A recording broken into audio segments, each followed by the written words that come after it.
வலியற்ற varicose vein சிகிச்சை எளிய 30 நிமிட செயல்முறை 7847045678.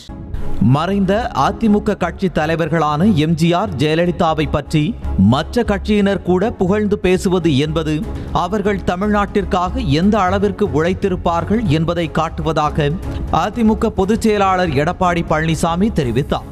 திருச்சி விமான நிலையத்தில் செய்தியாளர்களிடம் பேசிய அவர் இதனை தெரிவித்தார்.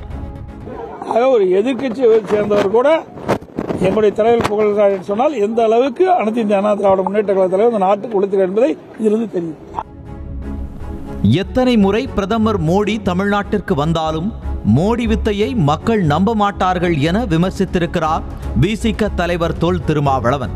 மேலும் தமிழ்நாட்டில் தன் செல்வாக்கை நம்பாமல் எம்ஜிஆர் மற்றும் ஜெயலலிதாவை நம்பி அரசியல் செய்யும் நிலைக்கு பிரதமர் இறங்கியிருக்கிறார் என்றும் அதிமுகவின் தலைவர்களை புகழ்ந்து அந்த கட்சியின் தொண்டர்களை இழுக்க பார்க்கும் பிரதமர் மோடியிடம் அதிமுகவினர் எச்சரிக்கையாக இருக்க வேண்டும் என்றும் தெரிவித்துள்ளார்.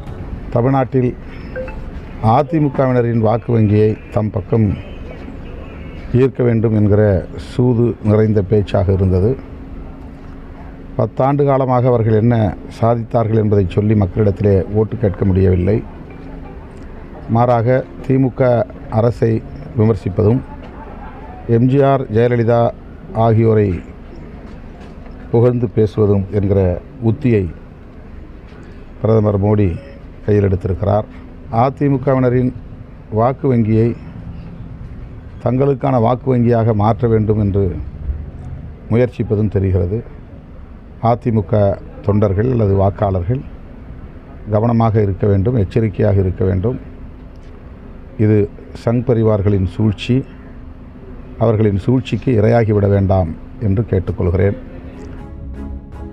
தூத்துக்குடியில் ராக்கெட் ஏவுதளம் அடிக்கல் நாட்டு விழாவை அரசியலுக்காக பிரதமர் மோடி செய்கிறார் என்றால் தமிழ்நாட்டில் ஆள்பவர்கள் செய்வது மட்டும் என்ன என்று திமுகவை நோக்கி கேள்வி எழுப்பியுள்ளார் புதுச்சேரி துணைநிலை ஆளுநர் தமிழிசை சவுந்தரராஜன்.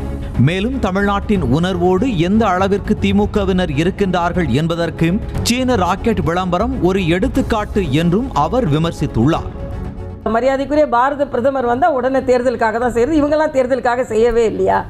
சும்மா திராவிடம் சொல்லிட்டு தேசியத்தை நீங்கள் உதாசீனப்படுத்துகிறீர்கள் என்பதைத்தான் உங்கள் உள்ளுணர்வு தான் அங்கே வெளிப்படையாக தெரிந்திருக்கிறது என்பது தான். பல நாடுகள் இந்தியாவோட ராக்கெட்டை பயன்படுத்த போகிறாங்க. ஆனால் நம்ம விளம்பரத்தில் சீன ராக்கெட்டை போட்டால் எப்படி? அதனால் இதில் எந்த நாடு, அந்த நாடு பகை நாடா நட்பு நாடான்னு இதில் கேள்வி இல்லை. உங்கள் நாட்டோட விஞ்ஞானிகளை நீங்கள் மதித்தீர்களா? நம்ம நாட்டோட ஸ்பேஸ் சயின்டிஸ்ட்டுக்கு நீங்கள் அடையாளம் கொடுத்தீர்களா, அங்கீகாரம் கொடுத்தீர்களா என்பதான்.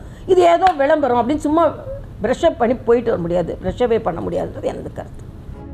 குலசேகரப்பட்டினத்தில் ராக்கெட் ஏவுதளம் அடிக்கல் நாட்டு விழாவுக்காக அமைச்சர் அனிதா ராதாகிருஷ்ணன் கொடுத்த பத்திரிகை விளம்பரத்தில் சீன ராக்கெட் இருந்ததை பிரதமர் மோடி விமர்சித்த நிலையில் அதற்கான விளக்கத்தை அனிதா ராதாகிருஷ்ணன் கொடுத்துள்ளார். விளம்பரத்தில் சீன ராக்கெட் வைத்தது எந்த உள்நோக்கமும் இல்லை என்றும் ஒரு சிறு தவறு நடந்துவிட்டதாகவும் நாங்கள் இந்தியாவின் மீது பற்று கொண்டவர்கள் என்றும் விளக்கம் கொடுத்திருக்கிறார் அமைச்சர் அனிதா ராதாகிருஷ்ணன்.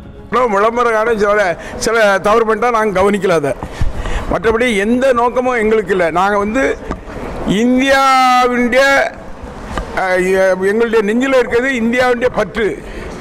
இந்தியாவை தவிர நாங்கள் யாரையும் இது பண்ணுறதில்லை. எந்த காரணத்தை கொண்டும் ஜாதி மோதல்கள், மத மோதல்களை உருவாக்காமல் இந்தியா ஒற்றுமையாக இருக்க வேண்டும் என்று நினைக்கின்றவர்கள்.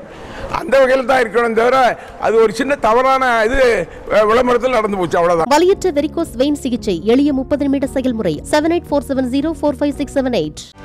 செய்திகளை உடனுக்குடனும் துல்லியமாகவும் தெரிந்து கொள்ள சப்ஸ்கிரைப் பண்ணுங்க.